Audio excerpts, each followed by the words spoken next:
At the request of the government of Ukraine in the early 90s of the last century, the mandate of UNHCR also included the Crimean Tatar problem. That is, the problems of the Crimean Tatar people returning from deportation to their historical homeland. And it must be said that the assistance from UNHCR in Ukraine, headed by Hungarian diplomat Josef Görke, was quite extensive. The assistance was considerably intensified after the visit to Crimea in September 1997 by the UN High Commissioner for Refugees, Sadako Ogata, who personally traveled with me to the places where many Crimean Tatars were resided, talked to them, and got acquainted with their situation. With the assistance of UNHCR and the OSCE High Commissioner on National Minorities, the necessary amendments to the law on Ukrainian citizenship were made in 1997, as a result of which virtually all of the approximately 250,000 Crimean Tatars who had arrived in Crimea were able to obtain Ukrainian citizenship. More than 4,000 Crimean Tatars were able to obtain housing or improve their living conditions with financial support from UNHCR. UNHCR also provided significant support for the restoration of the education system in the Crimean Tatar mother tongue. Receiving the Nansen Award was a very important and significant event for both me personally and for the Crimean Tatar people as a whole.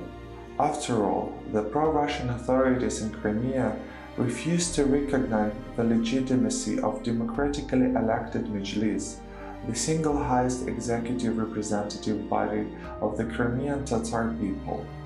They called it an extremist organization that seeks to create a second Chechnya or a second Kosovo in Crimea, and then such a high UN structure awards its highest honor to the chairman of Mejlis, and it was the first award of UNHCR to a citizen of Ukraine. It so happened that I spent all my childhood, youth and significant part of my conscious life neither at home nor in my homeland. After the deportation of the Crimean Tatar people in May 1944, our family came to Uzbekistan, where we, like all deportees, lived in a situation of constant discrimination and lack of rights. For many years, I lived in Tashkent, but I always associate this city with the KGB cellars and the Tashkent prison, where I was taken after each arrest on charges of extremism.